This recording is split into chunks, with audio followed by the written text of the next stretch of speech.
Hello, everybody, and I'd just like to welcome you all to today's executive meeting. There aren't any apologies to record, as all the councillors we expect are here, but obviously welcome to those joining us in the room, those taking part and those watching along live at home.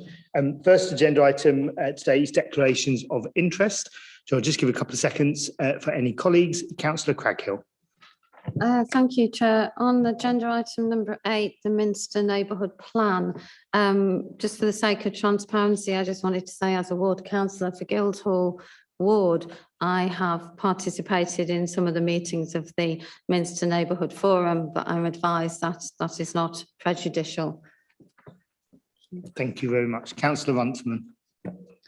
Thank you, Chair. Declare a personal interest in agenda item 8, the Minster Precinct Neighbourhood Plan, as a member of the Minster community.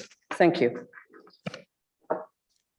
Thank you very much. I can't see any further declarations, so we'll then move on to agenda item 2, which is the minutes of the previous meeting, and these are included on pages 1 to 4 of the agenda pack. And again, I'll give a couple of seconds in case colleagues have any corrections for the minutes.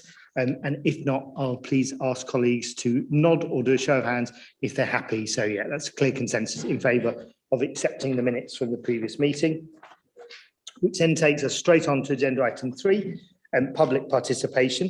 And we have 7 registered speakers joining us today, 2 over Zoom and 5 in person. And obviously all speakers are very much welcome. And each speaker will have up to 3 minutes to talk to the executive. Our first registered speaker is Gwen Swinburne, who has registered on matters within the executive's remit, governance matters, and is joining us via Zoom. So hopefully you can hear me and you have 3 minutes. I can hear you. Can you hear me, Keith? We can, yes. Thank you, Gwen. Perfect. Thank you.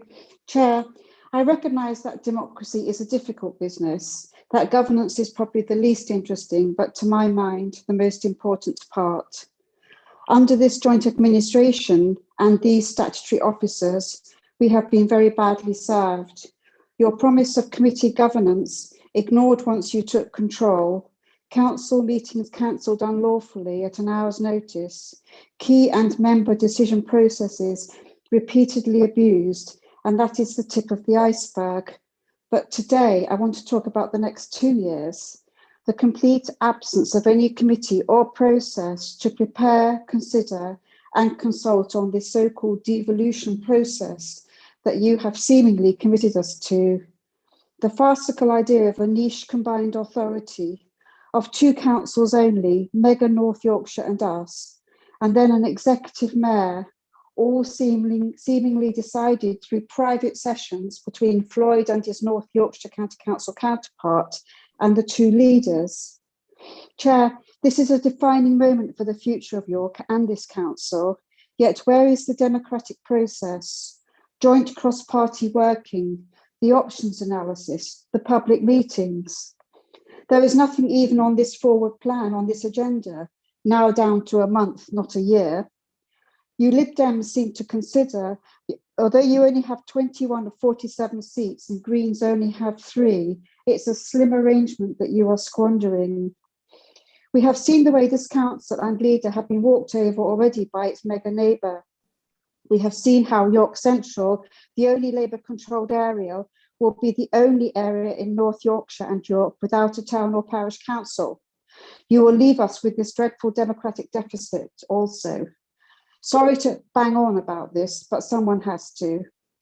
Tell us how this combined authority will work. Do you expect to get 50% vote share with just 25% of the total population? Will this be an open process or more secrecy between the leader and chief operating officer? When will you set up a proper democratic process so we in York are informed and get a say? Just ignoring this is seriously not an option. Thank you, Keith. Thank you very much for your comments, which will be noted.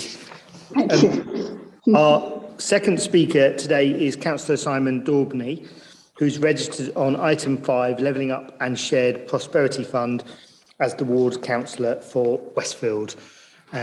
welcome, and you have 3 minutes once your microphone is on and going. Thank you, Chair. I welcome the progress of the UK Share Prosperity Fund. There are likely to be many worthy projects which could benefit from this funding and make a real difference to York residents. Whilst I appreciate it's too early to discuss specific projects, I should like to urge the Executive to explore the possibility to use some of the funds in supporting regeneration of Akenfront Street. Executive members will recall a report which was brought to you in April, which suggested that bigger improvements to the front street area could be delivered through bids to funds such as this. Members, I know, will appreciate the importance of secondary shopping areas in the city, and Front Street plays a vital role in both the local community and the wider city, being home to many established and most loved local independent concerns. It has a lower than national average proportion of empty retail units, with occupancy rates bucking the UK trend by increasing significantly in the last 3 years, with a number of new go-to establishments, popular residents in the area. There is some progress being made to deliver smaller scale improvements to the area. However, my ward colleagues and I appreciate more funding is necessary if the wishes of local residents fulfilled by the survey of residents and shoppers are to be realised. The UK Share Prosperity Fund seems to me to present a great opportunity to assemble a bid with deliverable ideas which will benefit both local community and businesses alike. I should like, therefore, to ask executive members and officers to consider whether such a bid could be put forward to be discussed with appropriate city partners and stakeholders. Thank you, Chair. Thank you very much, and your comments will be taken into account when we consider agenda item 5 during the meeting. Our third public speaker today is Flick Williams, who has registered to speak on agenda item 6, Castle Gateway update on the decision-making process, and is joining us via Zoom. So hopefully you can hear me and you have your 3 minutes. Elected members, when you closed the foot streets to blue badge holders, you told us to use the peripheral car parks, and now in short order bring forward the closure of the last remaining open-air ground-level car park that is close enough for many disabled people to use. What exactly is it that you have against disabled people? Or are we just collateral damage to your now ill-disguised utilitarianism, where you perceive an action will benefit the majority with zero regard for your public sector equality duty? The issue of St George's Field multi-storey is now considered dead. Well, it always was to us because it's simply too far away. As you have been repeatedly told, distance matters. Throwing us crumbs of an extra 5 spaces on Tower Street is insulting against the net loss of 20 spaces. The car park with its 31 spaces far outstrips provision in any other car park where there are token few. Councillor Eyre says these will be replaced elsewhere. So my question becomes, where exactly? What are you going to knock down to achieve that? Because there simply isn't anywhere else close enough.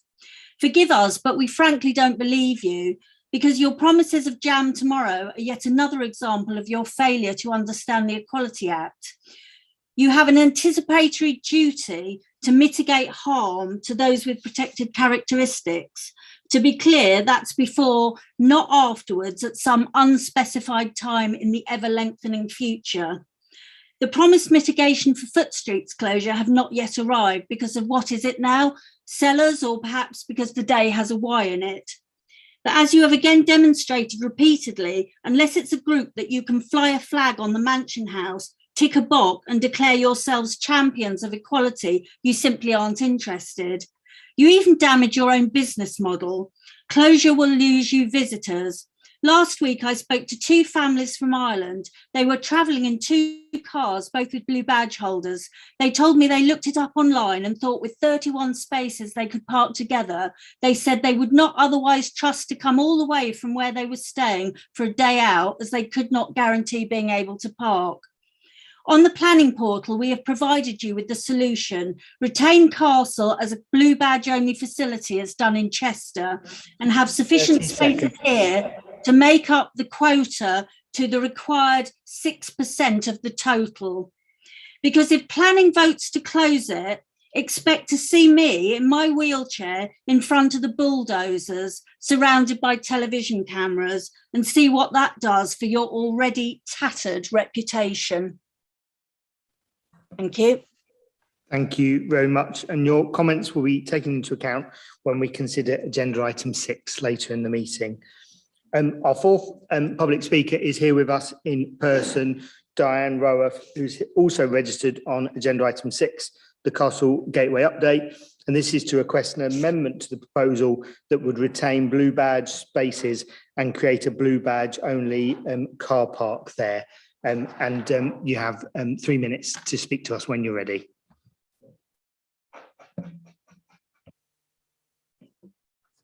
I am here to ask you to consider an amendment to the proposals in agenda items 5 and 6 relating to blue badge parking in Castle Car Park. Your reports refer to disabled parking. Please, it's not the parking that is disabled. It is the people with a blue badge that use that parking. They are the disabled ones. And they are becoming more and more disabled, more excluded and more discriminated against by things that happen here in this building. Tonight, you can change that. You can stem the tide of persecution of blue badge holders. The amendment I propose is that if you approve the recommendations in items 5 and 6, you do so on the condition that blue badge parking in Castle Car Park is secured at its current level. Even better, that an innovative blue badge only car park is designed into the Castle Gateway plans. Why should you do that? Because disabled people need you to. They need you to understand that their lives are shrinking and will shrink even further if you don't do something to stop it. When you banned blue badge holders from entering the city centre, you started the shrinking process. St Sampson Centre know that they have lost many old friends who can no longer get to them. People who cannot use their blue badge or shop mobility or dial and ride, so are stuck at home, becoming more isolated and more disabled. When you banned us from the city centre, you told us to use Castle Car Park, and we do. There are 30 blue badge spaces in the park. If each is used 5 times a day, that's over 1,000 trips a week. Over 54,000 in a year. I think BID would not want to see those visits to local businesses lost, because they will be if you don't preserve blue badge spaces. I haven't time to point you to evidence in tonight's papers that support what I am saying, but it is there, nor to say how inaccurate your equality impact assessments are. So I will ask you 2 things. 1, if you approve the recommendations tonight, will you do so on the condition that blue badge spaces are retained at the current level? Better still, will you design into the Castle Gateway plans a new innovative blue badge only car park? And secondly, would you discuss this request tonight in public so we can hear your thoughts? I have spoken many times at council meetings and been told my comments will be taken into account. But only once have I ever heard them discussed. How can they be taken into account if you don't discuss them? 30 seconds. So tonight, please, would you answer my question? Would you design into the Castle Gateway plans a new innovative blue badge car park? Will you listen to everyone who is telling you this is what is needed? Thank you. Thank you very much for your contribution that will be considered when we get to agenda item 6. Our 5th public speaker today is Johnny Hayes, also registered to speak on agenda item 6 to question various points in the report. And you have 3 minutes when you're ready. Thank you. It's now 7 years since the original Southern Gateway report was published, with its positive vision for the Castle area. One of the primary prerequisites of that 2015 report was, I quote, to undertake transport modelling and review parking and access arrangements. But here we are in 2022, being told that officers will now start to collect data on parking, but with little sign of transport modelling. Those of us campaigning about the St George's Field MSCP have asked for improved data and transport planning that gives an accurate picture that should include park and ride, private car parks and other transport alternatives. But why has this not happened in 7 years? It's not rocket science. Why was the parking review not carried out before the master plan was drawn up? The master plan was presented like tablets of stone, but these tablets came without adequate data to justify the MSCP. The public had no option in the consultation but to accept this 5-storey potential white elephant. Even basic primary figures were totally wrong, where St George's Field car park was said to have 150 spaces when it was actually due to be increased to 267. Members of the planning committee based their decision on wrong figures. A deferral was asked for to provide a parking review, which never arrived. With virtually no working car counters, but with the knowledge that car parks like Coppergate were half empty, how can anybody make an informed decision, including city centre businesses? It was reported that in February, a presentation to the executive by an officer, the business case for the MSCP was in serious doubt, when the deputy leader concluded that the MSCP is dead in the water.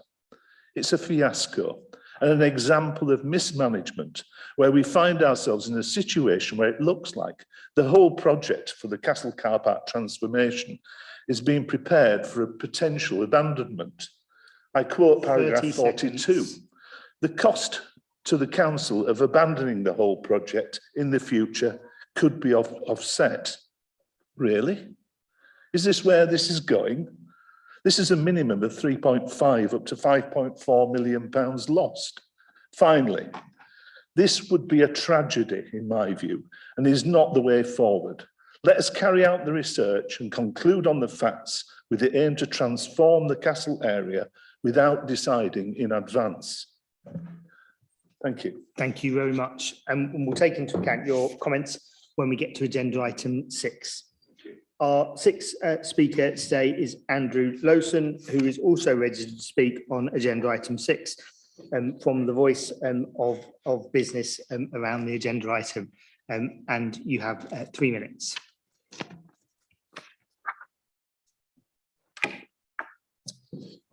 Thank you. For the past 5 years, the view of the bids on the Castle Gateway project has been consistent.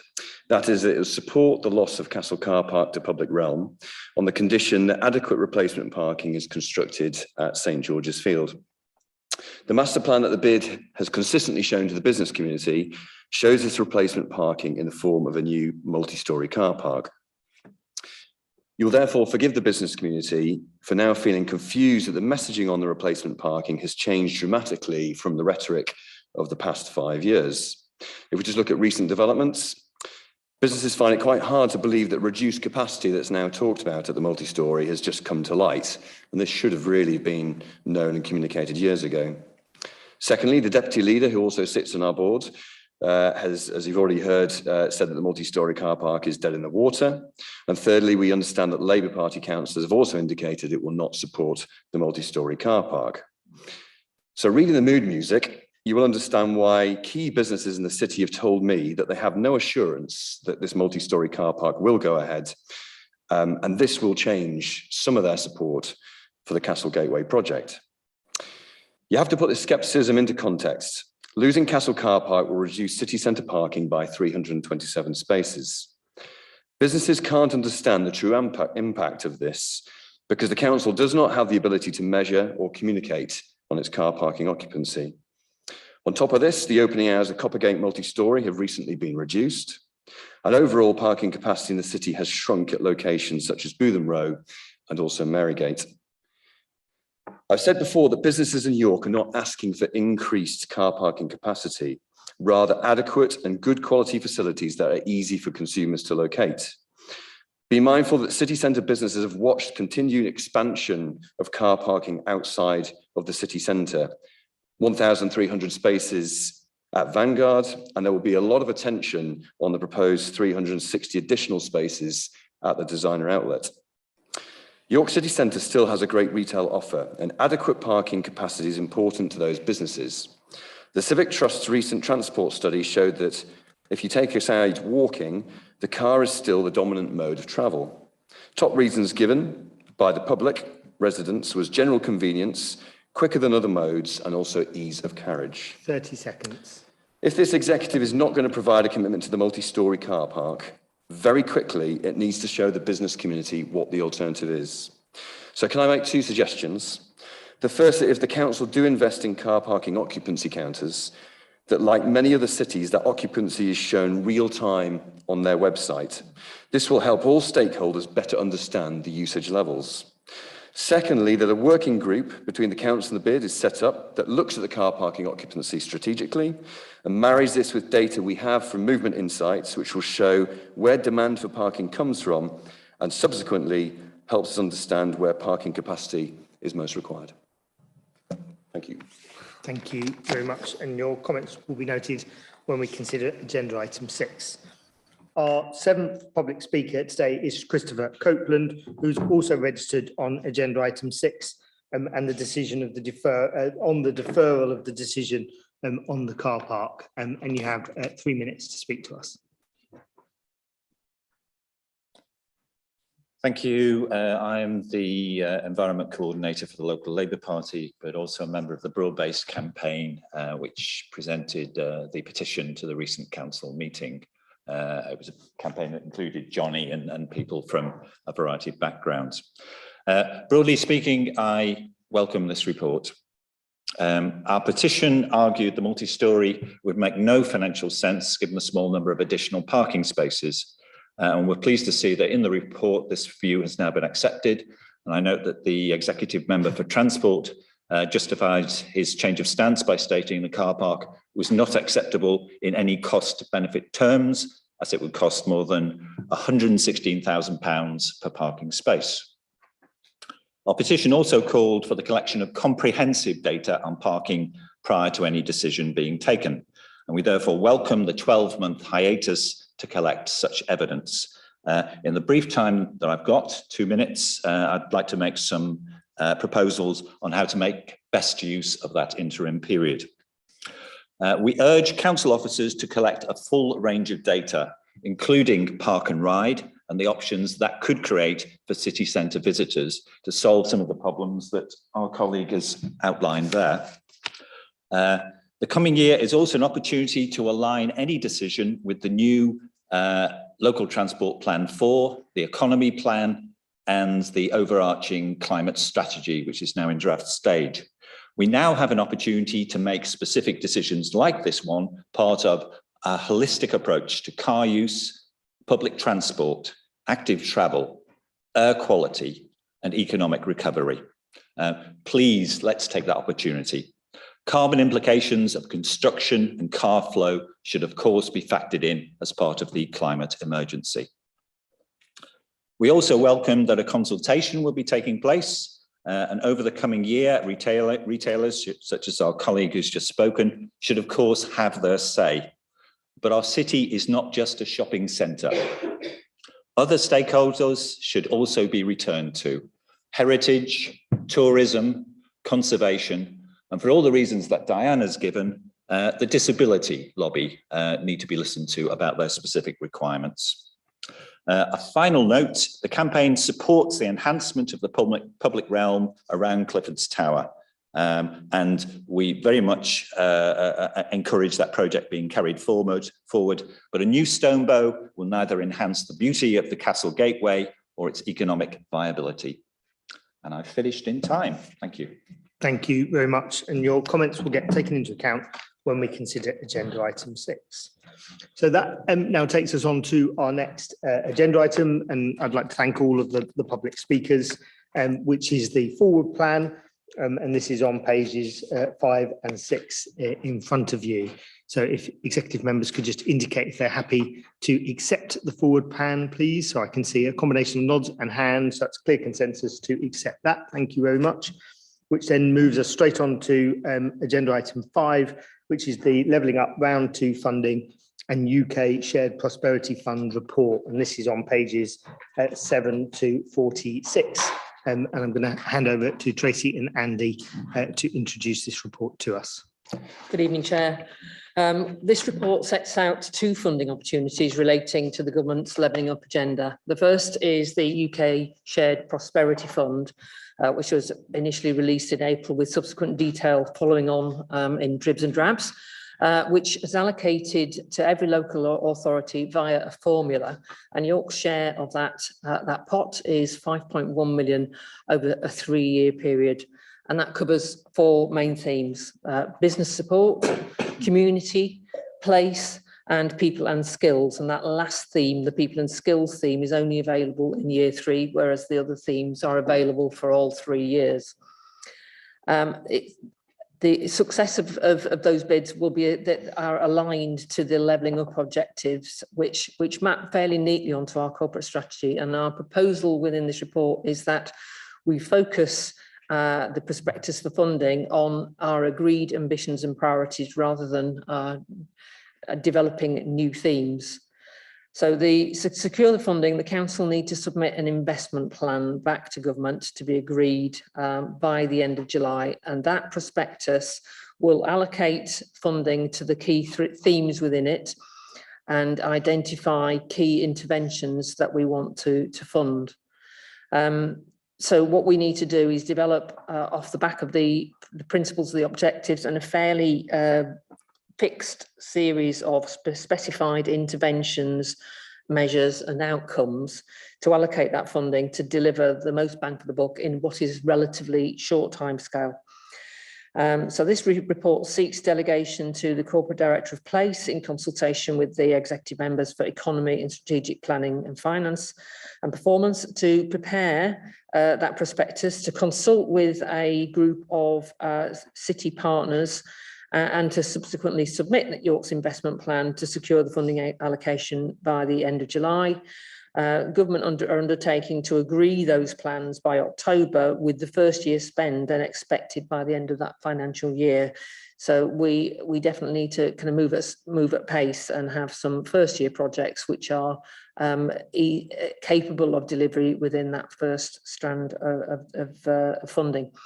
If we fail to spend against those annual plans, then that money gets returned to government. So it's important to have a mix of different approaches, including direct delivery, commissioned activity, and importantly, a competitive bidding process to ensure that our city partners and our communities have opportunities to identify important interventions that can be made in the city to deliver benefits to the city. Second funding opportunity, I'm going to hand over to Andy to talk about, is the second round of the government's Levelling Up Fund. Thanks, Tracy. So the second round of the Levelling Up Fund differs to UK Shared Prosperity in that it's a competitive fund which we have to bid into. We're not given an allocation. It's a capital investment fund principally, and each local authority is placed into priority tiers for investment. Unfortunately, York are a tier 3 authorities who are in the lowest priority band, but that's not to say that we can't be successful. There were 6 local authorities across the country which secured funding in round 1, which were in tier 3. So as a local authority with 2 MPs, we are eligible to submit 2 funding bids in addition to a single transport bid. Each bid can be up to £20 million, but must contain no more than 3 interrelated projects. Each MP is then able to give priority support to only 1 bid. In round 1, the council submitted a funding bid, which was a single £20 million regeneration bid covering the Castle Gateway, the Riverside Quarter and Parliament Street. The bid was unsuccessful, but we received really strong feedback from central government, and they've encouraged us to resubmit the bid with refinements in round 2. It isn't proposed to submit a second regeneration bid, given that we are in the lowest priority area, and it is unlikely a second bid would be successful and could detract from our priority bid. We did not submit a transport bid in round 1 as there were no suitable project that fit the funding criteria that would have delivered within the timescales at that stage. However, the Haxby Railway Station proposals progressed in the meantime, and it is proposed to submit a £5 million bid to support the active travel elements of that project. So on that basis, the report also seeks delegation to the Corporate Director of Place in consultation with the Executive Member for Finance and Performance to submit the Levelling Up Round 2 funding bids to meet the 6th of July deadline for submission. Thank you very much. So I'll bring in Councillor Eyre in a second, but I wonder if you could pick up Councillor Daubney's comments at the start, Tracy or Andy. Certainly. So the interventions identified in that earlier regeneration report about Acomb Front Street fit quite neatly into both the community fund and the place fund and the business support funds. I think there's plenty of room for those. They do map really closely onto the objectives of the funding streams. And as we develop out the prospectus, that will be incorporated into the proposals for interventions. All of those need to be consulted with the broader group of stakeholders, which will include business representatives, organisations in education provision, community groups, environmental groups. So there will be a fairly broad brush approach from the city, bringing different perspectives to look at a range of interventions, and Acomb Front Street is likely to be one of those. Thank you. Councillor Eyre. Thank you, Chair. And I do note the irony as we are tipping towards a recession with the lowest growth in the G20, raising inflation and the cost of living crisis, that we're talking about shared prosperity and levelling up. I think that will be anathema to many people who aren't particularly seeing that. But I think, shortage of the excitement over what colour your passport is, there is one single opportunity here from Brexit, and that is the UK Shared Prosperity Fund. And I thank officers for the work they've done. It's been an incredibly tight time frame from when the fund was announced to, I think, a matter of weeks before we have to actually have submitted a detailed plan. I know a lot of work has gone on behind the scenes, and I really support the work the officers done on that one. And I think you alluded to there, as was mentioned in paragraph 23, a lot of work has gone on in terms of working towards that partnership approach, which we need to do, working with our MPs, with businesses, with the voluntary sector, etc. And I think we're looking to get the meeting in there somewhere in the next week or so to be able to progress that forward, to get agreement on that one. And I think it's really important. There's a lot of work to do in the next 2 weeks, but it really will be, it's £5.8 million we're on the cusp of unlocking, and it's really important that we get that work done, and supportive of what's happened so far and the existing priorities that we're looking to fund through that one. In terms of the levelling up process, I think we always had a particularly strong bid in round one. Obviously, as a tier 3 authority, we were up against strong competition and not a priority area, but it was important that the Department for Business, the Environment, Innovation and Sustainability recognised the strength of that bid and did actively encourage us to move that one forward. And I think not much has changed since that, but there have been little tweaks and nuances to the way that funding will be done. And I think that also helps us, so that further focus now from government around town centre and high street regeneration and transport schemes helps us in terms of strengthening our approach and our opportunity to unlock some of that funding. I think it's worth noting, as the report says, only well-developed, eye-catching and innovative projects will meet the criteria. And I think the fact that we have something in that fits that criteria adequately and is advanced and deliverable. And I know from some of the round one bids, there are numerous local authorities that have struggled to deliver in that particular time frame. So I think the fact we have an advanced schemes in place and an opportunity to deliver will put us in strong stead in terms of that bidding process. I also noticed some of the key changes we've made in terms of access improvements and sustainable transport, which again further goes to strengthen that bid. And while we can't go into too much detail at the moment, again noting from the report the opportunity that we have for an anchor tenant as part of that development on Coney Street, which will enable us to deliver additional community and economic benefit on top of the particular scheme that we had in the round one bid. And again, with Haxby Station, the fact we're working closely with North Yorkshire, who is submitting a complementary bid to really develop that one. And again, focusing around those issues of active travel and accessibility. And I think, probably say this too often, this probably is a once in a lifetime opportunity to really unlock some significant funding from central government for the city and a genuine opportunity to level up the north, as what's happened. And I think what will be key to that going forward is that we present a united front as a city, and it's really important that we have that support from the MPs, we have that support from the partners around the table, we have support from all political parties to make sure central government sees this as something the city wants, something the city can deliver, and that we can get on and actually unlock that funding. With that, Chair, I'm happy to move the recommendations on page 7 to 8, paragraph 4. Thank you very much. Councillor Douglas. Thank you, Chair. And I couldn't agree more with Councillor Eyre in the sense that these projects are tremendously important for our city. The regeneration of Coney Street and surrounding area couldn't be more important in this at this point in time, and nor the investment or potential investment in transport from our outer villages to other parts of North Yorkshire and into the city. But I have to say that it does concern me rather the importance of these projects. They absolutely have to happen. We have to find a way. And I am concerned that we are not going to be successful due to our tier 3 position. As the report points out, only 4% of available funding went to tier 3 partners and authorities in that last round of funding. And so I do say to everybody that I have a fear that plan A is the funds that we have in front of us for these projects, but we can't afford for that. We need to have this funding as plan B, and we need a plan A that will be secured and guaranteed to deliver for us. So I'd be interested to hear if any executive members can tell me how we will bring money into the city and not rely on what is quite a speculative bid at this point in time. Anything you want to respond to, Tracy or Andy, either from Councillor Eyre or Councillor Douglas? I think it's a bit of an arcane point as to whether which is plan A and which is plan B. If we're not successful in gaining this strand of funding, then we get up and go again and we seek further external funding, and we look at our own capital programmes to see how these projects balance against other corporate priorities. It's not the only game in town, but I would agree that they're incredibly important for the future economic prosperity of the city. As we have done with all of our other regeneration projects, we pursue every funding opportunity going, and we've been pretty successful in the last 5 years at seeking external funding, and we'll continue to do so again. Thank you. Neil? Just to say that the vast majority of our capital programme is central government funding. So, unfortunately, that's the nature of local government funding arrangements in the UK, that devolution of funding is very limited. And I mentioned the word devolution on the basis that a part of the devolution ask will be a fund that the Mayor can bring to apply to major projects within the region. And part of that, what they're looking for in terms of devolution as an outcome, in terms of levelling up, is place-based investment.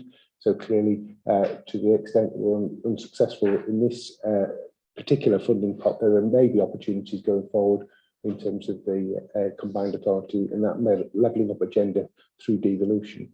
But clearly, as Tracy says, we will continue to look at all options going forward. But it's important to reflect that the vast majority of funds that we end up spending on capital projects are actually central government funded, so that they can influence the outcomes that we deliver as local government across the country. Thank you very much. So Councillor Eyre has proposed the recommendations that are primarily on page 8. So if I could please see from colleagues if they're happy to accept those recommendations. So that's a clear consensus in favour of accepting those. Thank you very much. That then moves us on to agenda item 6, which is the Castle Gateway update, which starts on page 47. And I'll hand over to Tracy and Andy. Could I also ask that you respond to some of the public speakers' comments and questions, either when you present or after your presentation? That'd be really helpful. Thank you. Thank you. So this report provides an update on the delivery of the Castle Gateway Master Plan. The master plan was developed through extensive public and stakeholder engagement, and at its heart is a regeneration of the area around the castle and Eye of York, creating a major new public space for the city and its residents. Castle Car Park will be replaced with high-quality public realm to provide a fitting setting for the city's major heritage assets, such as Clifford's Tower that has recently reopened following an extensive restoration project.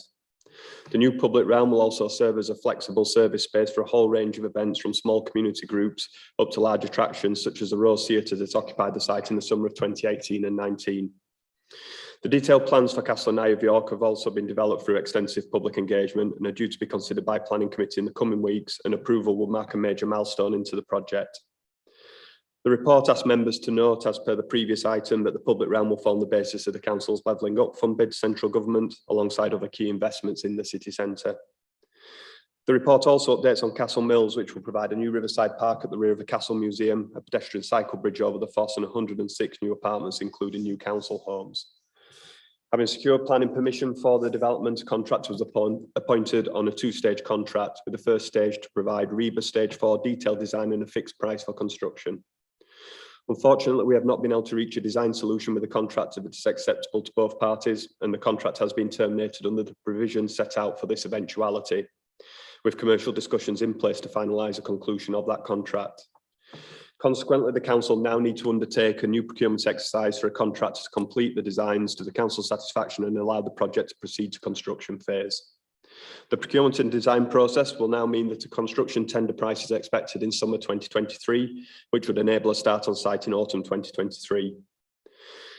The third key strand of the Castle Gateway delivery is the replacement car parking solutions that will facilitate the Castle car park closure. The previously approved master plan approach of consolidating the two large surface car parks into a smaller land efficient multi-storey car park outside the inner ring road at St George's Field has been under review since 2020. As a decision to fund the construction of Castle Mills, which helps pay for the wider master plan's public benefits, is delayed until summer 2023, this means no decision on the replacement car parking solutions is required until that point. Whilst blue badge parking spaces from Castle Car Park will be replaced in the vicinity and other city centre car parks, the replacement of other car parking needs careful consideration. This natural pause in the project provides the opportunity to use the period to improve car parking data and carry out further engagement with city centre stakeholders, particularly businesses who have stressed the importance of an appropriate car parking offer to support the city centre economy. This would then allow a measured and informed decision on the replacement car parking solution to be taken alongside the progression of Castle Mills into the construction phase. The full recommendations are set out in paragraph 4, and I'm happy to take questions. I think maybe if I could pick up on some of the points from speakers within those questions, as I'm sure those issues will come up in debate. Thank you very much. Neil. Just to address the point that Mr. Copeland raised in respect to the increased opportunity of data, he also raised the policy context that will sit with around that decision. And I just reiterate to all the listeners at home that it will be a combination of a policy and data-driven decision at the end of the day, because the policy context will be just as important as the data, because ultimately this will be a political choice, and that's why we want to get that additional data in front of members next year for that decision, should you choose to pause the project. But it is important to stress from an officer's perspective that it is both a policy and data-driven piece. There will not be a magic set of data next year that effectively gives you a clear view as to one way or the other. You'll be setting it in the policy context of the administration that exists this time next year. Thank you very much. So I'll open the item for any comments or questions from colleagues. Go to Councillor de Gaunt first. Thank you, Chair. Despite the challenges, this is a really great deal to welcome about this paper. It's important we don't overlook the huge amount of progress that's been made through the whole of the My Castle Gateway process that some speakers referred to, which is very much work with the ideas and inspiration of local residents. We now have designs that will hopefully create a fitting setting for the iconic Clifford's Tower and the historic Eye of York after many years as a temporary, inverted commas, open car park. This is a culmination of many years of campaigning by local residents who have long believed a car park's not appropriate for these high-value heritage assets, and a new public park on the south side of the city centre is the right way forward. So as you've heard, the council has submitted a planning application for a new park event space with funding bid as detailed in the previous item. The proposal connects up the historic route along Castlegate and through the Eye of York to the Castle Museum, opens up access to the edge of the Foss and the Riverside Path. It provides a new pedestrian Riverside boardwalk and a provision for new pedestrian cycle bridge over to the Castle Mills site. The proposal takes account of the feedback that came from residents at various stages of that consultation and provides the attractive green space that residents and visitors can enjoy without having to spend money, whilst also creating high quality flexible event spaces for various events. So I think this is certainly something we can all be very proud of. It makes a reality for the city that numerous experts are very clear this sort of high quality public realm is far more valuable for the economy of the city centre than the car park in itself. And with respect to the Castle Mills part of development, it's of course unfortunate that there will be a delay, as you've heard. Construction projects around the country are facing many challenges post-COVID, and this is an important part of the overall scheme for us to get right. It will provide new city centre housing, including council housing, and will link up the new public realm to Piccadilly and beyond for pedestrians and cyclists with that new route right into the heart of the city. The most important thing is that we get this right. So in that context, I'm happy to support the recommendations to move forward with a new contractor. On that basis, the final decision to proceed with a new contract will not come forward until next summer. I therefore accept that de facto there is a decision on whether or not to proceed with a multi-storey car park in St George's Fields doesn't have to be made until later, since we don't have the funding available to do that. However, I haven't changed my view, as you've heard referred to, that the circumstances and the information in the report makes clear that the changed number of parking spaces puts a different picture on from what we were originally looking at when we made choices about moving forward with a multi-storey car park. And the reference in paragraph 21, the figure there, it does explain the differences that are now come to light or being calculated about the amount of parking, additional parking a multi-storey would provide. And I believe that we should provide more certainty for residents so that businesses and residents are clear where we stand, and we can focus our energies on developing our transport strategies that have been referred to for the city. I do, of course, understand the concerns of city centre businesses and blue badge disabled residents who are wanting to make use of the existing facilities to have that further engagement. That this does give us the opportunity to do that and ensure that continued prosperity for York's very attractive and special city centre. So on that basis, I would make clear that we have a slightly different perspective on recommendation 6, but very much support gathering the extra evidence to help us to understand the travel patterns and the needs of those who are using our city centre car parks. Thank you very much. I'll open it to any other colleagues who would like to contribute to that item. If not, we've obviously got the Councillor Douglas. Thank you, Chair. Yeah, I have a statement and also a question, and perhaps I'll ask the question first of all of Councillor de Gorn, given what he's just said. I mean, the first time that there was an agreement around a multi-storey car park was in January 2020, and this executive voted on that and were in agreement. And I'm sure the public might be interested, given what information's in the report now, to understand how much money has been spent on taking that car park forward to this point in time that looks like it could potentially be going down the drain. We know we haven't got many resources. We know that the information wasn't there in the first place to actually support the replacement of Castle car park with a multi-storey out in St George's Field, given the reports that have come through about car parking data. And I think it's an important point that the public understand. Tracy, Andy. Excuse me, Chair, I did ask that of Councillor de Gorn. And as Just to respond to that. No, sorry to stop you. As the chair, just to remind councillors to go through me as the chair, and that it's easier when I control the flow of the meeting. So if Councillor de Gorn wants to come back later, he's more than entitled to indicate, and I'll bring him back in. But whether Tracy and Andy just wanted to add anything first. I think just in terms of money expended on St George's Field, the project obviously has been paused since October 2020.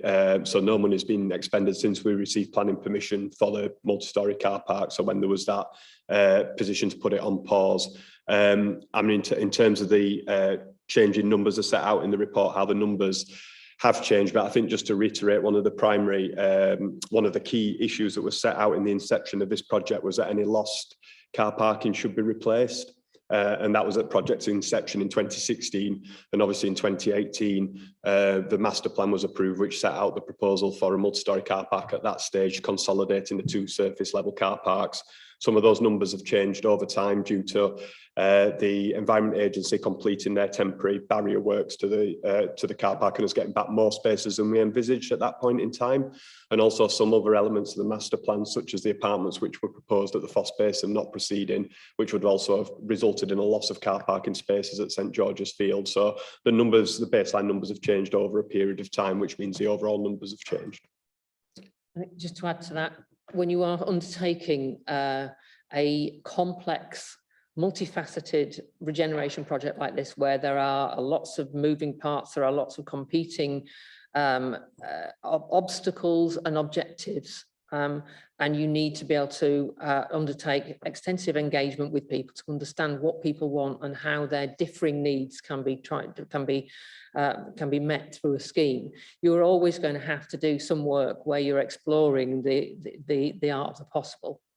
And it simply would not have been possible for us to proceed with this scheme without exploring the parking issue, and that is what we've done. As the numbers have got closer on that, we have paused and not, as Andy said, not undertaken any further work that might be abortive. But we needed to understand what the ask was and what the options might be, and that is part of regeneration. And I'm afraid that's just one of the things that you have to accept when you're trying to do the difficult things. Neil, just to play that point back that I made earlier, really, because there was a reference to Councillor Douglas in respect to the data. I think you've got to reflect, all of us have got to reflect that actually the decision will be a combination of data and also a political judgment of policy, because value for money and what society needs is a decision that we elect yourselves to make that balanced choice, and it isn't all driven about X number of spaces or X number of pounds. These are political judgment calls at the end of the day, and clearly you'll come to your conclusions on that. We can only provide the data available at the time, and there isn't such thing as perfect decision making, but we will continue to do our best and strive to make sure information is in front of members when they make those decisions. thank you. Councillor de Gonde. Just to respond, obviously, as you'll be aware, the executive have always had the professional advice in terms of the case for progressing with this particular project. And you'll note in the report, I know it may be a little bit confusing, but because this is a transport project, but it is very much a major capital project, which is not within my portfolio, which is under Councillor Ayer's sort of responsibility to follow the detailed decisions. But nevertheless, I say the decisions have been taken, and I'm sure that you would equally critical of us if we didn't review projects as they proceed and adjust decisions in the light of the prevailing financial and business case considerations. Thank you. Councillor Douglas. So am I to conclude then that my question can't be answered about how much money has so far been expended to get the MSCP to this point in time? Is that data available? Thank you. So I don't know whether, I think Andy did answer it, but I think Neil. There's a detailed breakdown of what costs have been incurred to date that's been worked on as a freedom of information request, and that it's not ready yet, but it will be available soon. Great. Thank you very much. Councillor Douglas, still with you. And also, I'd just like to raise a issue with everybody that's in the room here, the public and members as well, that we keep being told that these are political decisions, and they are, and it does concern me rather that often executive members are not willing to speak in great detail about the decisions and push the information or the request off to the officers. And I just think that we should be having more of an in-depth conversation amongst members and not relying upon the officers as heavily as is currently the case. I think you said you had a statement to make. Yeah, just about the project in itself. I absolutely think that we need to find a way to make this happen. And I really would like to say also that the suggestions that have been put forward by the public speakers around a holistic approach to this is tremendously important. It's come from our business community, and I know that they've been calling for a city centre plan for many years now that we still feel as though they haven't got, which is a big problem. Also, Chris Copeland mentioned, I thought, what was an effective all-round view of how we should be approaching all of our projects. And I'd just like to raise that I have heard recently that a big part of those policies that Mr. Ferris keeps mentioning, the local transport plan version 4, has been delayed until after the next election, when it needs to be considered in decision making around all of these issues that we're here talking about today, which concerns me greatly. So I'm really quite concerned that we keep hearing at this point in time that decisions are being pushed off until after the May 2023 election, when they are extremely important for the wealth, health and vitality of our city at what we are, as Councillor Eyre mentioned earlier, going into a really tough economic time. Thank you very much. Councillor Eyre. Thank you, Chair, and I want to talk about things not just car park in terms of the whole scheme and getting into that. And I think it's important first and foremost to welcome the approach that we took in terms of this, with the point of having regular reviews and updates. That's been absolutely crucial to deliver this programme and making sure we didn't fall into any particular traps. And I think COVID delays were a significant issue that we couldn't have thought about, but there has always been any capital project, different hurdles to come through. And I think this approach we've taken with regular review points and making sure we're checking and balancing everything we do on the way forward has been absolutely crucial to advancing things in the way that we have. We remain committed to delivering this scheme. I think one of the speakers, it might have been Johnny, mentioned the report in 2015. I could go back even further to 2010 to My City Beautiful report, which highlighted the Castle Gateway as a key route into the city, and possibly less positively going even further back to Coppergate 2, which Councillor Wall would probably have in terms of my time as one of the many private sector schemes that have failed to deliver and transform that part of the city. And I think we're starting to see that part of the city grow, which is massively important to the city. One or two few areas that we still need to push through, but it has been a transformation over the last few years, and that's something we really welcome. This always has been an incredibly complex scheme involving over 100 residential units, significant public realm investment, the new bridge, the new public square, major changes to transport infrastructure, and as I sort of alluded to, that creation of an active street frontage, which is something that particular area always lacked. It was always going to be difficult. As I say, that two-stage procurement process has enabled some of those design issues and complications to be bottomed out with this initial stage. So we haven't seen some of the issues that progress with other capital schemes further down the line. And it allows us to go forward with more financial security than we perhaps would have been able to otherwise. We have always and will continue to take an evidence-based approach to decision-making. I know Councillor Douglas referred to exec members not being willing to talk. I spent hours and hours at scrutiny having around this discussion, and I've never shied away from attending scrutiny, and I'm more than happy to attend scrutiny and always said we would come back to scrutiny, happy to have those conversations with all members. We have remained absolutely clear in our commitment to replacing parking spaces that will be lost with the closure of Castle Car Park. As we've noted, this approach would see a reduction of 222, had the support of local businesses and all political parties at the time of that master plan. Retailers and businesses have been rightly concerned about any approach that would see a further 50% increase in the agreed reduction of car parking spaces, and we heard that from one of the speakers today. We are as yet to see evidence to support this further reduction of 50% in car parking spaces over and above what was already agreed at the master plan. And I think at that point, until we have that evidence, it's not something that we feel we would be comfortable moving forward with. We obviously continue to work hard. Councillor Widdowson and Councillor Gunn heavily involved to support sustainable transport and move towards our ambitious carbon zero goals. But the reality is and remains that private motor vehicle is still a preferred and necessary mode of transport for many, and not just blue badge holders. And it was interesting, the Deputy Chair of Planning stressed that at the recent Planning Committee meeting on one of our housing development programmes, the importance of having car usage available for people that will be using some of those affordable units.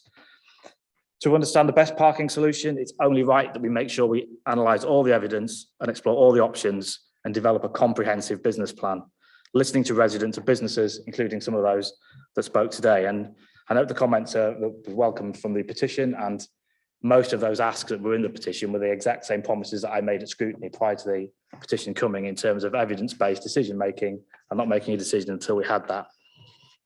As I said, we always promised pre-decision scrutiny ahead of taking any decision on the multi-storey car park, and I welcome the comments from Councillor Douglas to note that this is essential for Yorkshire recovery, and we will continue to progress these two key regeneration projects, things like this Castle Gateway and York Central. And on that one, it was with some trepidation I noticed the MP for York Central actually questioning the council's capital investment in York Central at the House of Commons yesterday or the day before. I think that is deeply worrying that members of Parliament for this city are questioning whether the council should be investing so heavily in a key regeneration scheme such as York Central.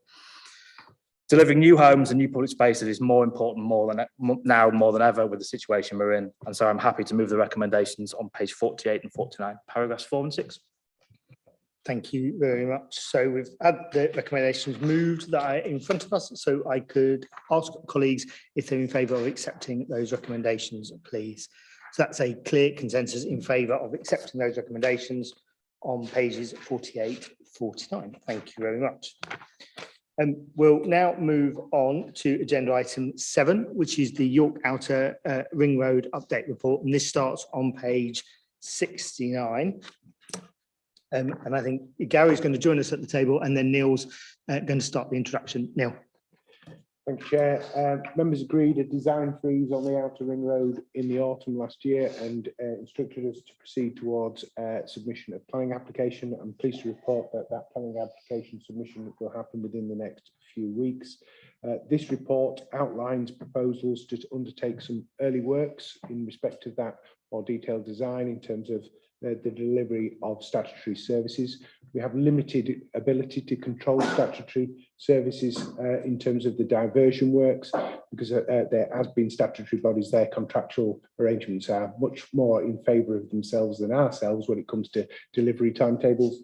So in order to deliver the, in order to de-risk the delivery of the programme, the report proposes that we undertake some of those works early, and I'll pass to Gareth to talk you through some of the detail. Thank you, Neil. Good evening, councillors. I'd like to take you through the report about York Outer Ring Road. This report comprises two main issues. Firstly, one is a general update on progress. Secondly, the project team seek approval to progress with utility diversions in advance of the main construction works. The project team and supply chain have been working on preparation of a planning application for around 18 months, and we are at a point where the planning submission will be made imminently. This is the culmination of a complex piece of work for the proposed £65 million upgrade of the York Outer Ring Road. As such, this application includes an environmental impact assessment covering a number of interlinking environmental issues, ranging from biodiversity to landscape and visual impact. Running in parallel with the planning application, other work streams continue to be progressed, namely land acquisition, development of the business case, detailed design, and preparation for drafting a compulsory purchase order. Moving on to the main purpose of the report, there are 33 utility diversions required on this scheme. And this is one of the top 3 risks on the project, and utilities need to be moved out of the way to enable the scheme proposals to proceed. A recurring theme in this report is to divert the utilities ahead of any construction work in order to reduce the risk of delays and prolongation costs on the main contract. This is standard practice for project sponsors throughout the country. Therefore, the project team are seeking approval to take necessary steps to procure and undertake the utility diversions across the scheme, and where possible, in advance of the main works programme. The background section of the report sets the scene for the need for the diversionary works. Paragraph 14 lists 8 possible risks which commonly occur when undertaking utility diversions. If you look at those risks, they can occur from the design to the construction phases of the scheme, but they all boil down to one outcome. That's delays. These delays all come at a cost, usually impacting on the main contract programme, but typically ranging from a few thousands per week to tens or even hundred thousands per week, depending on the size of the project and the impact on the contractor's programme. Paragraph 16 sets out the order of cost involved against each utility company and the discounts possible through the sharing of costs regulations. Incidentally, we will be seeking those discounts. Paragraphs 21 to 24 set out 4 options giving flexibility on the timing of the utility diversions. Option 1 being the recommended approach to proceed with diversions at the earliest opportunity. So what I'm asking for today is detailed at paragraph 8 as follows. Firstly, note the general progress, ongoing work and imminent submission of a planning application. Secondly, give approval for option 1 for the project team to procure and undertake utility diversions across the scheme and where possible in advance of the main construction programme. Finally, to delegate authority to the Director of Transport, Environment and Planning to procure and take all necessary steps to implement utility diversions required on the scheme. And that completes my summary of the report. Thank you. Thank you very much to Neil and Gary, and obviously I'll open it to colleagues in a second. But firstly, I'd just like to begin by welcoming the report. We know that by improving and dualling the outer ring road, that it is a big priority for many residents across the city, and I'm pleased that we continue to make progress on this important project. It's not every day that you would describe a visit to the ring road as necessarily enjoyable, but I was pleased to have the opportunity with Gary and also the West Yorkshire Combined Authority to see firsthand where some of the early improvements to the ring road will be made and how it will benefit local residents, visitors and commuters when travelling around the city. Upgrading the ring road provides us with an opportunity to reduce congestion and journey times for the thousands of local residents who use it, but the project also enables us to enhance pedestrian and cycle facilities along the network and would see car journeys move out of the city centre, supporting our work to improve air quality in the city centre. We know from the consultation process that residents and city partners are squarely behind this scheme, and therefore to reduce as much delay and as possible, I'm happy to support recommendations 3 and 4 to proceed with the necessary utility diversions. Learning from other major projects, we know that the process of diverting utilities can be a timely and costly process, so factoring this in at an early stage will be a benefit to minimising delays and ultimately to progress the scheme. I look forward to the submission of a planning application, which will signal a major step forward for the project. And with that, I'm happy to note the progress and support the recommendations detailed on paragraph 8. So I'll now open it to any colleagues. Councillor Duggan. Thank you, Chair. Firstly, I'd like to acknowledge, as has been referenced, the complexity of this project and the long-term work that's been underway over several administrations that have led us to the current point in terms of the project. It's been an aspiration for all the political parties, with the exception of the Green Party, for at least 15 years. For some, it's been an aspiration ever since the single carriageway was constructed. I note that the risks identified don't reference planning risks, even though, as has been mentioned, there will be an important environmental impact assessment. We'll have to take full account of wider processes looking at carbon impact of major projects, which also presumably will take account of their reference for a climate emergency. It's to be hoped the additional walking and cycling measures introduced since the consultation will certainly allow the project to help to boost active travel in the area. Option 1, which you've heard to being recommended, does contrast, I feel, somewhat markedly from the approach that we just referred to in Castle Gateway, progressing at risk some £4.5 million of spending. So I'd certainly hope that our finance officers are satisfied this is a prudent decision in order to reduce the actual costs envisaged, and as we're aware, increasing costs at the current time are a particular issue.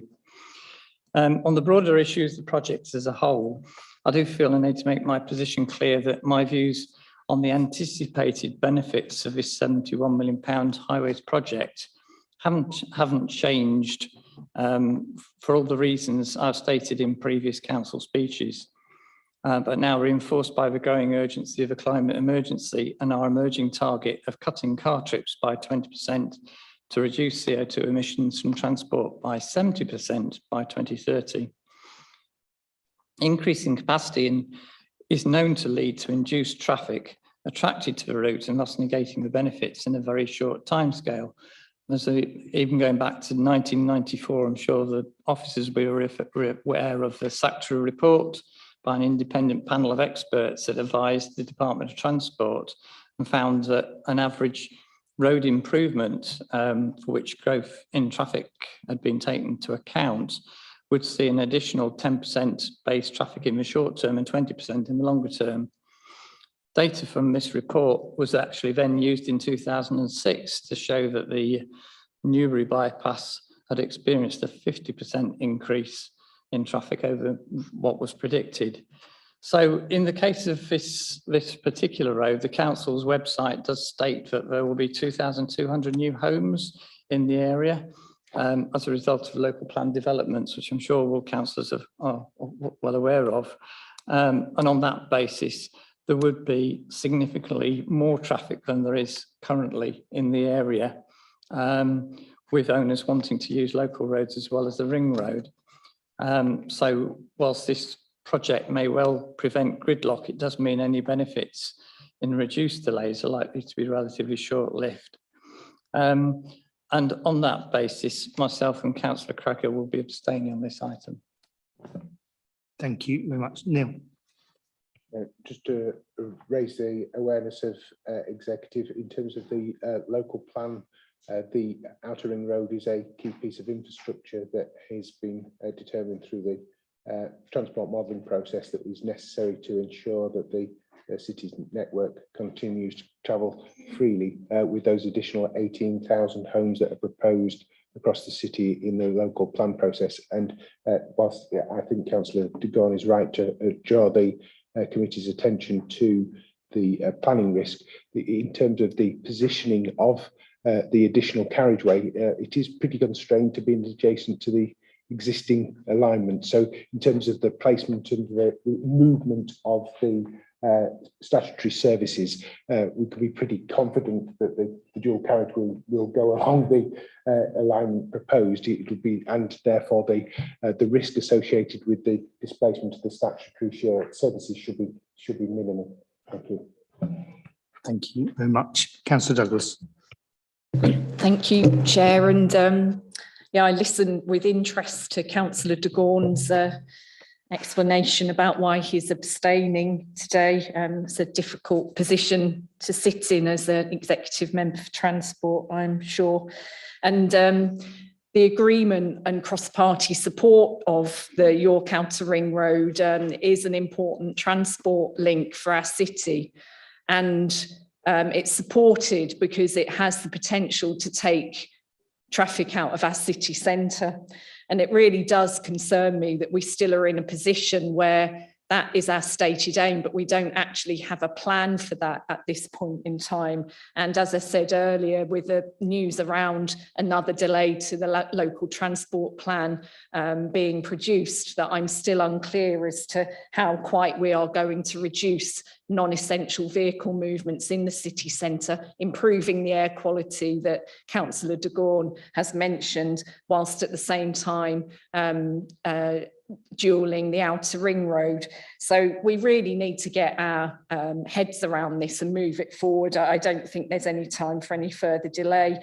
And as Councillor de Gorne mentioned also, and the council's modelling shows that the Outer Ring Road will be at full capacity by 2033 in the way we are going. So we must approach this issue as a matter of urgency. And I'm also somewhat disappointed. You know, we have to move this work for the York Outer Ring Road forward, but we haven't had the same level of urgency around spending the active travel money that we've had come into the city. We've got £3.3 million allocated to active travel, and we are really struggling to spend it. I don't know that our residents would really say that they've seen any positive benefit or much positive benefit to that yet. So I would be interested to know quite how we're going to stop some of those non-essential movements in the city and also get that active travel moving in order to support the dualling of the Outer Ring Road at the same time. Thank you. Thank you very much. Councillor Eyre.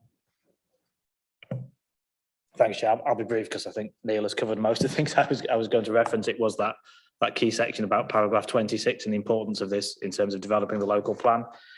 I think we're looking at around 840 homes per year. I know some people around the table have pushed for housing figures that are about 300% higher than that. It really is absolutely critical to delivering the local plan that we have this infrastructure in place. I think I've mentioned this before, my dad always taught me when I was a youngster as a tradesman, he said, don't ruin it for a ha'porth of tar, in terms of making sure you put the money at the beginning to save it long term. If North Yorkshire County Council had put that money in, a very small amount of money, probably £1 to £2 million at that time, we would have saved ourselves £71 million down the line. So it is a lesson for most cities in terms of the financial pain and little pain of short-term thinking. I'm fully supportive of the advanced works. I think even prior to COVID, it was always a challenge working with utility companies, and that's not to denigrate utility companies at all. There are a lot of calls on their services, be that from the public or the private sector, and they have to prioritise the way they prioritise. And I think with the issues around COVID and the delays that have been put into the construction industry as a whole, there is a backlog of work that they're facing in terms of that. So it's absolutely imperative that we get on as quickly as possible and make sure we're as far to the front of that queue in terms of getting utilities work done as we possibly can be.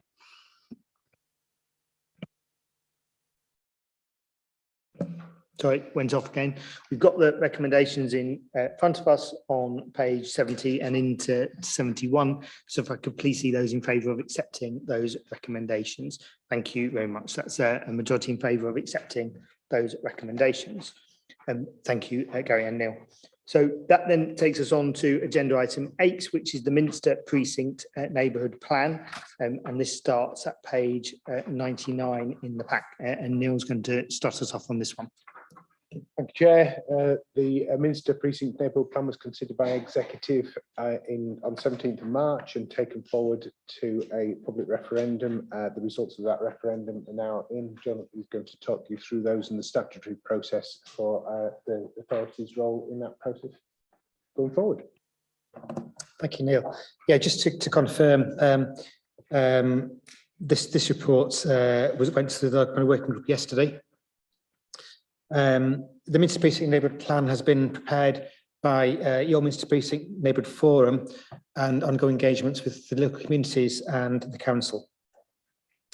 At the working group, at the executive meeting on 17th of March, members accepted the examiner's recommendations and agreed that the plan should go forward to referendum. Referendum took place on 10th of May at Bedden Hall, Andrew Gate, St Andrew Gate. The results of the poll are shown in Annex A to this report. There were 166 votes cast, 21.47% turnout, and the overall results were the yes vote 137, which is 83%, and the no vote 28, 17%.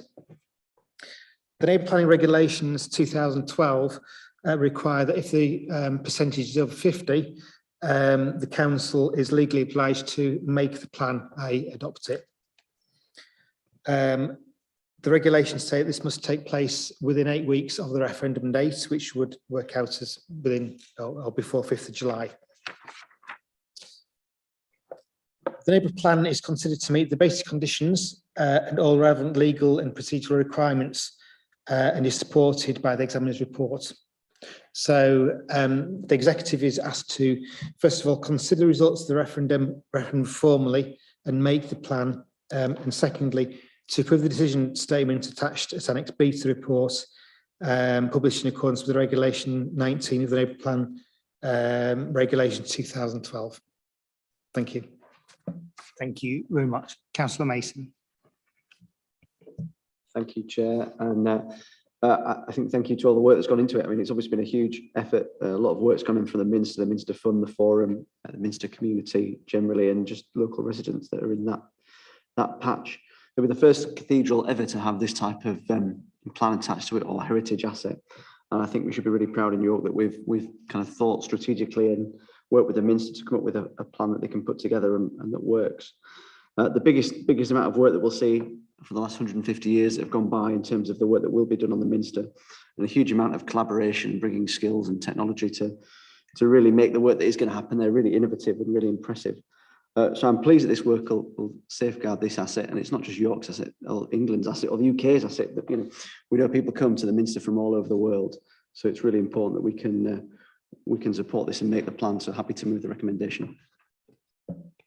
Thank you very much. And just check if any colleagues have anything to add. If not, we've got the recommendations as moved by Councillor Mason on page 99, and as was mentioned by John, was considered by members of the local plan working group yesterday. So could I please see if colleagues are happy to support those recommendations? That's a clear consensus in favour. So thank you very much to Neil and John for that. Which now takes us on to agenda item 9, which is the infrastructure introduction of a community infrastructure levy. This starts on page 125. I think Neil and Sarah are going to introduce this to us. Thank you, Chair. With the local plan progressing through its public inquiry phase and a considerable amount of work being undertaken by Sarah and the team to make sure that we've got up-to-date information in terms of our infrastructure, delivery plan infrastructure requirements and the viability of our local plan development, the officers are of the view that now is the time for bringing forward a community infrastructure levy proposal for members to consider, and then there will be a subsequent report in the autumn following work undertaken over the summer that Sarah will explain. Thank you, Neil. Good evening, councillors. So the report before you seeks to introduce a community infrastructure levy is still for York. At present, we use section 106. Those obligations are negotiated and then secured through a legal agreement, and those are subject to certain legal tests, and those are defined in the report. Still differs. It's a fixed and non-negotiable charge. It's charged on most types of development, so anything from one residential unit upwards, and quite small commercial and other types of non-residential development too, so 100 square metres or more, and that's defined in the SIL regulations.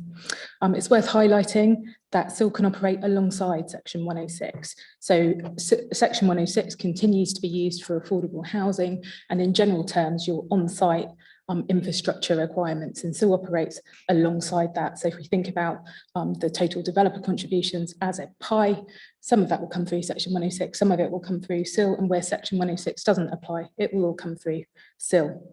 The use of SIL is also subject to certain rules. It must be spent on, the larger proportion of it must be spent on infrastructure to support development, but it goes into a single pot, which gives you a degree more flexibility about how you apply that funding stream compared to section 106, which ring fences it in certain ways, as you are all aware. A portion of SIL must be allocated to neighbourhoods. So those neighbourhood priorities, again related to supporting development, but can be spent more widely than just on infrastructure. And the detail around that is set out in paragraphs 10 to 11 of your report. In order to adopt the SIL, as Neil has outlined, we need to bring forward a SIL charging schedule, which outlines the charges that will apply. And that needs to be subject to an examination, which will determine whether we need to charge an infrastructure levy, i.e. do we have some infrastructure projects that we need to spend money on. I think the answer to that one is usually is quite clear. But what usually drives the examination is how much of a SIL can development support? So what's viable based on the use or area that a type of development is in. And that's tested and then formalised in a charging schedule. As you'll see in the report, the government has signalled its intention to reform both SIL and section 106 with the introduction of an infrastructure levy, or IL. Further detail is now available in the Levelling Up and Regeneration Bill, but As outlined in the report, there is value in pressing ahead with a SIL. First of all, because it continues with a levy type approach anyway, looking forward to the new proposals.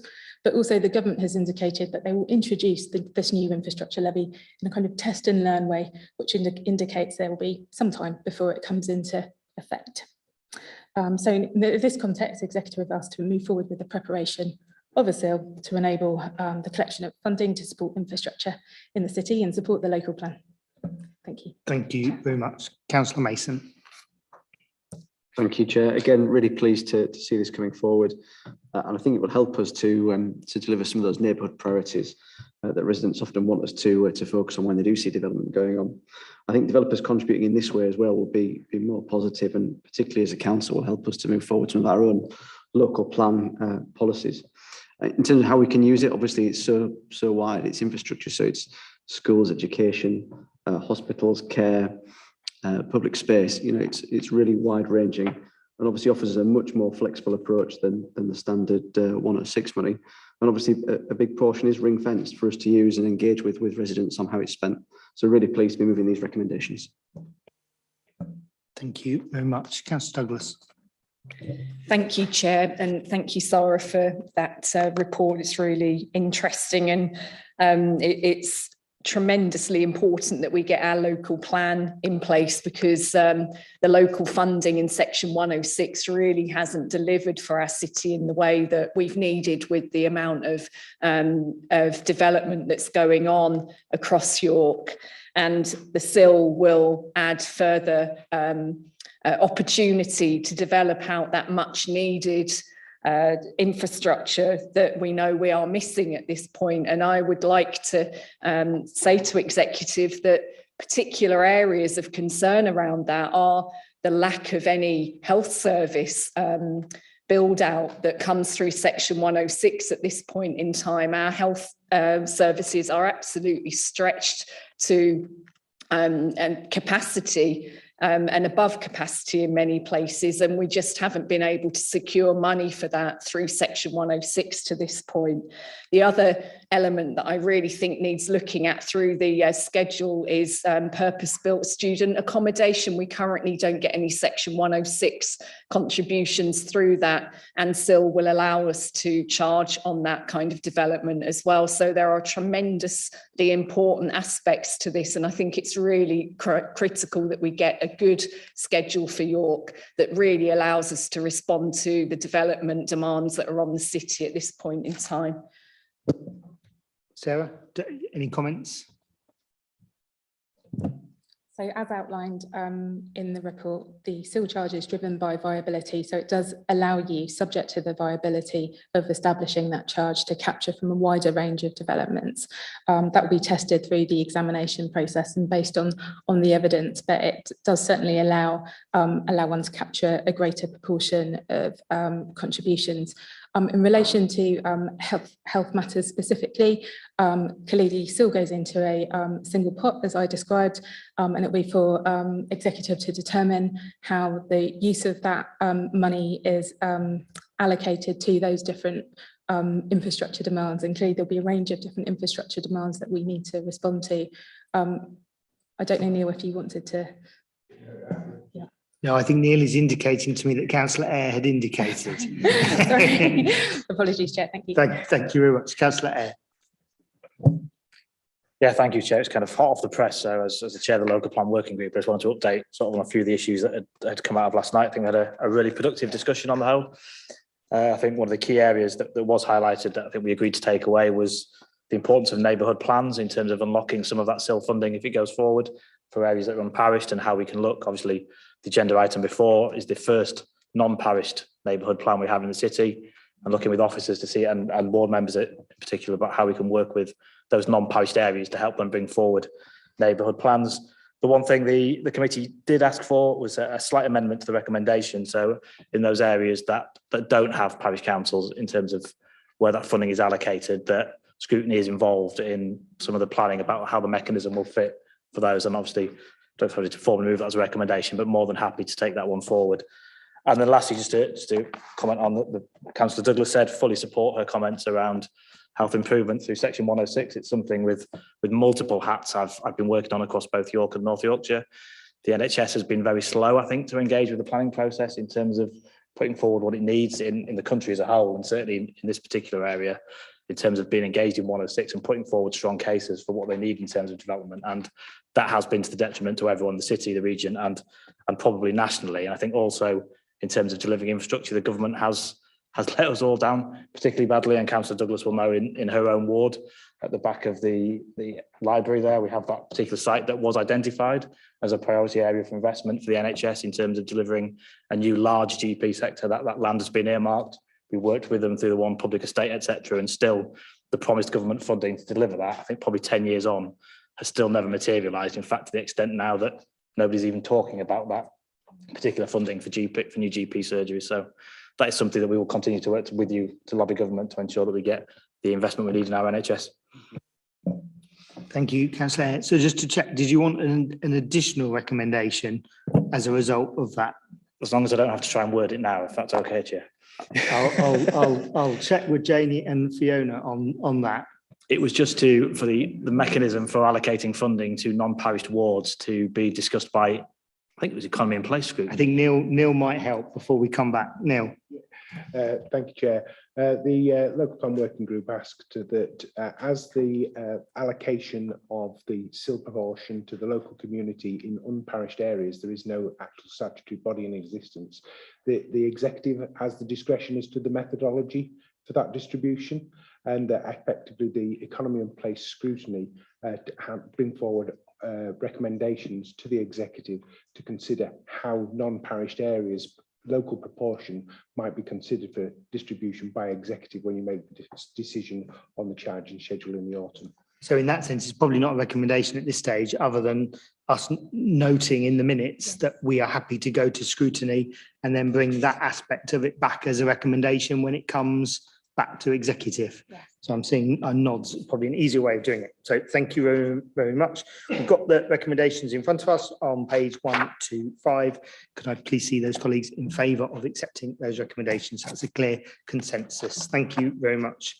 That then takes us on to agenda item 10, which is the finance and performance outturn, which starts on page 135. And I'll hand over to Debbie. Thank you. So this report outlines finance and performance position as at the 31st of March 2022. It identifies that we had an overspend of 2.6 million for the year, and that has been funded through the use of COVID grants. As outlined in reports to executive throughout the year, COVID has continued to have a financial impact on the council, and it has adversely affected performance against a number of indicators. However, the overall financial impact has been mitigated by that continued financial support from government in the form of a COVID support grant and the Contain Outbreak Management Fund. And these one-off grants have been used in accordance with the grant conditions to fund those additional COVID-related pressures we've continued to see during the year, and that's prevented the need to use a general reserve to balance the overall position. There are still those significant pressures being seen, particularly within children's services. And I would just like to remind executive that many of the financial pressures outlined in the report are historic, recurring pressures relation to social care, and I think almost all the mitigations that have helped balance the budget are one-off. I think it's just important to note that. The report also asks members to consider extending the current letter of credit to the Museums Trust, and that's for a further year to March 2024. This letter gives a commitment to provide YMT with funds should they be required, and that's once reserves and any other sources of income have been depleted. But it does allow them to demonstrate that they are a going concern and provides them with the certainty they need to continue. So the summary positions outlined in table 1 at paragraph 11, and there's a detailed analysis of both finance and the performance across all areas of the council in the annexes to the report. Thank you very much. Councillor Eyre. Thank you, Chair. I'll just start by thanking finance officers. I think council finances have always been challenging in my time as a councillor, but the last 2 years have probably been the most challenging I can remember in the last 15 years. I think it's a huge achievement for us to have come in on budget this year, and my thanks go not only to senior officers and directors, assistant directors, all staff, and obviously exec members for the work they've put in to try and control those budgets.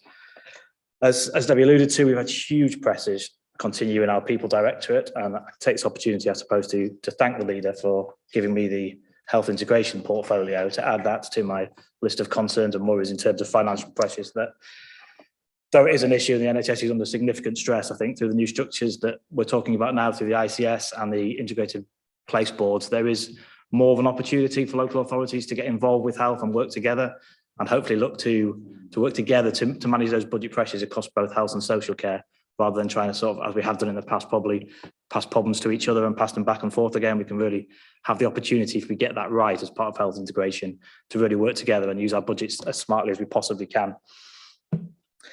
I think it's worth noting that we have been able to offset some of that with some of our central budgets. I think we had a long conversation about car parking, but it's interesting to note that income from car parking bounced back above COVID levels, and that has led to a significant amount of investment that we've been able to put in to cover some of those issues in place in people directorate, along with some of the work we've had in terms of increased recyclate income. So that is really an issue that we need to bottom out going forward.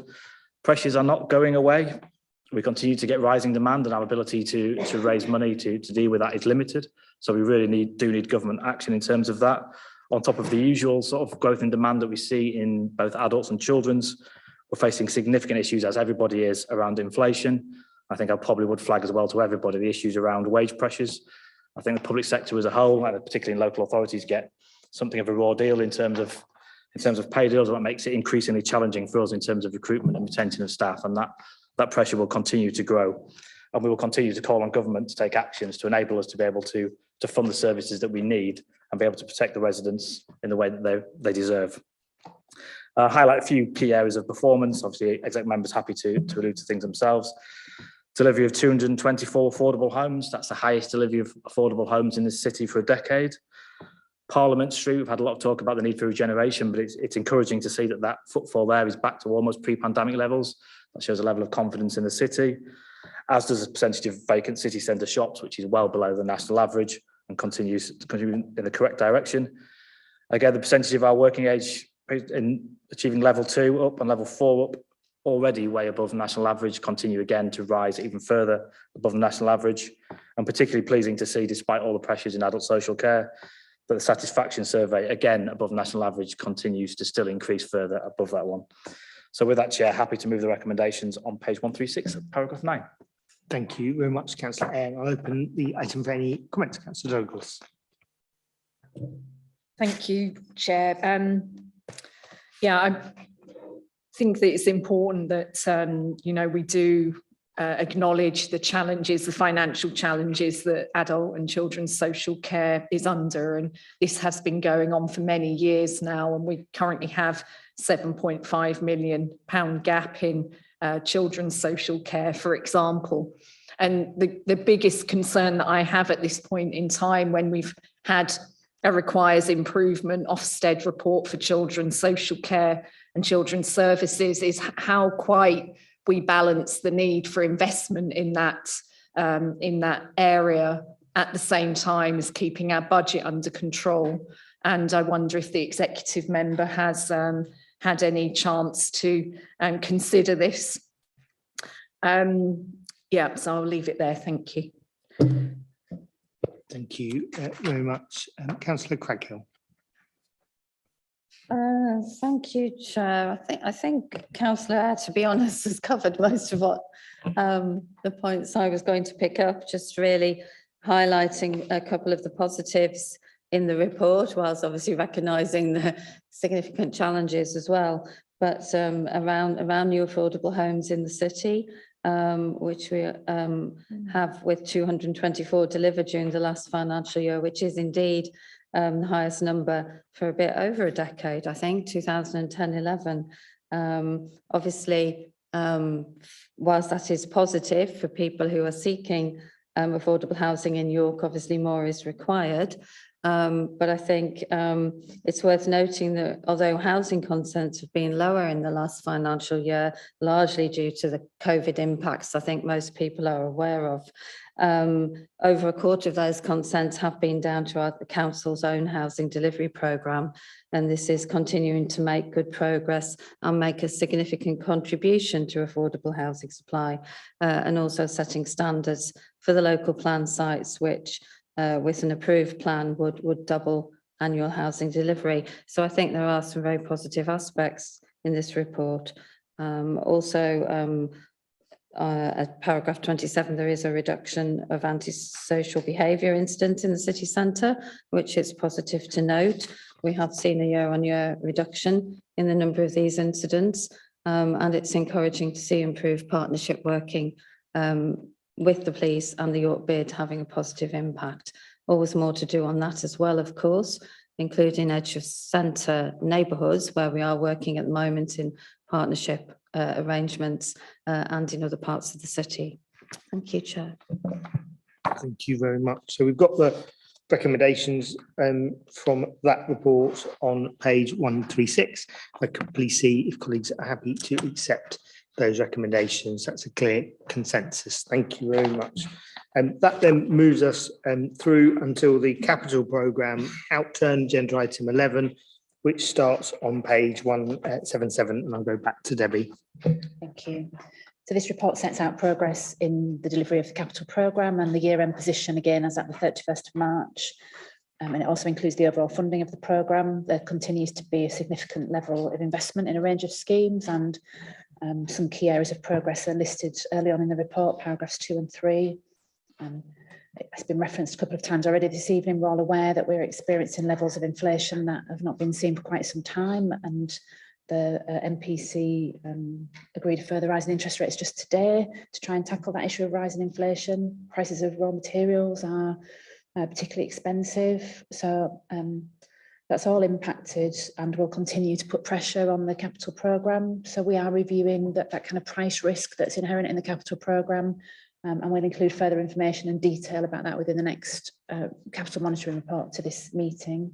And then finally, the report outlines the completion of the Guildhall project, but it is reporting a 4 million pressure compared to the approved budget. The report outlines some of the reasons for those additional costs, but members are being asked to approve the use of the capital contingency to fund that overspend. Thank you very much. Councillor Eyre. Thank you, Chair. I'll be brief because people must be sick of listening to me by now, I think. We continue to be ambitious with our capital programme, so delivering £78 million worth of schemes this year, despite occasionally think we should be spending more or less. It mixed messy sometimes, but we continue to make sure we're delivering that and make sure we're delivering for the city. Picking out some of the highlights, so £5.6 million in year on highways. That's 72.5 kilometres of carriageway that's been renewed. I believe this is the highest ever investment in our city's highways infrastructure over the period of this administration. £10.7 million on the largest council house delivery scheme since the 1970s. Despite the fact that the latest approval at 60% that was just voted through for the planning committee, which was actually voted against by the former Labour leader on non-planning grounds, interestingly. Not only delivering new council housing, making sure we invest £12.7 million in our existing housing stock for residents, particularly investing in our adult social care, £1.2 million on Marjorie Waite Court, including the 10 dementia-ready apartments. Moving away to Councillor Smalley's portfolio, welcome the final completion of the work at Ashfield football pitches, though the tinge of sadness as the Bishop thought White Rose did then poach 2 of the players from my child's under-11s football team. So a bit concerned. I don't think it was entirely down to the new pitches, but something I need to watch out they don't become the Man City of the under-11 world. As officers alluded to, the Guildhall is finally open and getting rave reviews from all those who've been able to see it. I think it was always going to be an incredibly challenging project to deliver, and I think that was before we had the issues of COVID impacting on that one. Flooding we probably would have expected at some point, but not to the level that we faced. Certainly not expecting to find a friary underneath it, and the discovery of arches, which were probably to blame for the collapse of the tower in the first place. So I think pretty much everything that could possibly have been encountered on that project was encountered, and things that possibly nobody could even bother to encounter. But it's fully open, it's fully let, and I think one of the key things to reflect on is that we probably will exceed what we put in terms of the business case, in terms of our annual revenue from both the office space and from the restaurant unit. So very positive in terms of that sense, and I'd say hugely positive reviews from everyone. I think one of the highlights of my year this year was being able to welcome the football club on their promotion in their centenary year, having found out this year, which I was not aware of, that the football club was actually originally founded at the Guildhall. The result of a public meeting that took that vote to formally found a football club in the city centre. So that was a really fitting moment, and it really showcased the importance of that building, as it has been to the city, both as civic and business, and also a social social place for everyone in the city. So I think with that, Chair, I'm happy to move the recommendations on page 179 at paragraph 10. Thank you very much, Councillor Eyre, and I'll open the report for any comments or questions. Councillor Duggan. Yes, certainly welcome this report, and as Councillor Eyre has already highlighted, £5.5 million invested in our highway network, very important for our residents and businesses. Paragraph 3 refers to some of the more specific projects, such as upgrading traffic signals across the city, installing electric vehicle charge points at 9 different sites, and not least 371 new street lighting columns across the city. Paragraph 56, despite the challenges in construction with increasing costs, number of transport schemes completed in the last financial year, everything from bus stop improvements to the work on Marygate car park, with electric charge points there, and pay on exit, and some other cycle schemes nearby, such as the crossing of Bootham and the links to Scarborough Bridge, some of which still in process, but that very shortly will be a excellent continuous route. Also welcome the news that Northern Power Grid have now connected the hyperhub sites. So that's obviously another recent news item that will benefit those people who are looking to charge electric vehicles. And note the progress on the new station at Haxby, with continuing discussions with Network Rail to progress the design and detailed business case. So there's lots more in the report, but particularly want to take the opportunity to thank our officers for all the work that they do. Often regular maintenance of our highways and infrastructure can go unnoticed. It only gets noticed when it doesn't happen. So that's the day-to-day work is really important to everyone in the city. And I'll stop there and thank you for that report. Thank you very much. So we've got the recommendations in front of us on page 179. If I could please see those in favour of accepting those recommendations. That's a clear consensus. Thank you very much. That moves us on to agenda item 12, which is the Treasury Management Annual Report, which starts at page 203. And to Debbie.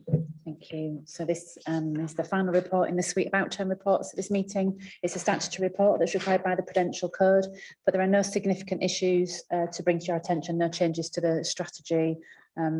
The only thing to mention is that the report will be considered by A&G in their scrutiny role on the 29th of June. Thank you very much. Councillor Eyre. Just to briefly note, the most interesting report we have that brings together all sorts of things such as Brexit, geopolitics, and interest rate forecasts for the next 25 years, though noting that paragraph 5 is now out of date already with the announcement this morning that Debbie alluded to. So just to thank officers for the work they do. It's incredibly important the work we do in Treasury Management, and that's what alleviates some of the pressures on our existing revenue budgets and also allows us to deliver our capital schemes. Happy to move the recommendations, Chair. Thank you very much. Councillor Douglas.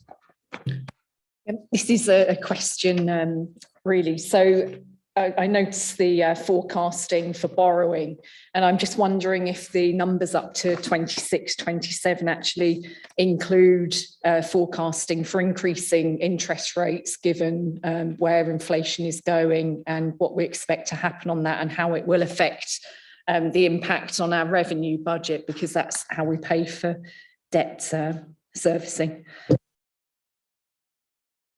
Yeah, thank you. It's an interesting point, isn't it, really? I think that partly reflects what I was mentioning about the capital programme report earlier and that need to review the price risk. Because to put it quite simply, we've got a capital programme that is affordable and is funded. As prices are rising, you either can't do as much for that money or you have to put more money in, and that'll be a decision obviously for you to make as an executive. So the programme will continue to remain affordable because that is what the borrowing is based on, but we won't factor in any increased borrowing. In terms of the revenue impact, that is factored in to the revenue budget, but again, it's not been factored in at a much higher interest rate. So yeah, we will have to keep an eye on it. At this stage, I mean, we haven't borrowed as much during 21-22 as we originally expected to. Hence, again, from the revenue report earlier, you'll notice there was an underspend on the corporate central budgets, and that was partly due to not doing as much borrowing as we'd originally forecast. The nature of the capital programme is it does tend to slip, but we assume that it will be completed eventually, just maybe not in the year. So there's a lot of issues around the cash flow and the balancing that between years, but we will keep a very close eye on that as part of the strategy going forward. Thank you very much, Councillor Eyre. It's just a question for Debbie, really, to sort of expand on that. I think there's a bit about the PWLB interest rates. I think it's probably worth noting that they do take into account a long period, hence why we're paying significantly over 1% at the moment. And it factors in a 20-year period on terms of the loan, so it factors in low and high. And that's why the projections are there. So the shock isn't an instant impact, as that's been factored into the long-range PWLB interest rates, I think. Yeah, the interest rates, there are a lot of factors out there, and the PWLB are kind of held low by government in order to ensure that authorities can continue to borrow. And certainly we would anticipate that should inflation continue to increase, should interest rates continue to increase, that actually PWLB rates will not match those increases that might be seen in the commercial sector for borrowing, because the government will want councils to continue to borrow to deal with infrastructure to impact on the economy. So if councils stop borrowing, then the economy slows down. So we would anticipate that there will be action from government that would keep PWLB rates low so that councils continue to borrow and continue to invest in that infrastructure for the benefit of local economies. But that all remains to be seen, doesn't it? I mean, I'm not an economist, so I'm not an expert on this by any stretch of the imagination, but there are a number of different factors. And so, we'll have to wait and see, really. What we are doing is trying to be prudent and ensure that we borrow where needed, but we don't borrow unnecessarily, that we don't add to our costs by borrowing really in advance of need. But again, that's more of an art than a science in terms of if interest rates are going up, the temptation is to borrow more now, but then we've got the cost of carry, we've got to pay the interest on that. So it's quite a complicated area to look at. Thank you very much. So we've got the recommendation in front of us on page 203. If I could please see if colleagues are happy to accept that recommendation. So that's clear consensus in favour of accepting that, which then brings us to item 13. I haven't been told that we have any urgent business. So to thank everybody for watching and participating in executive this evening.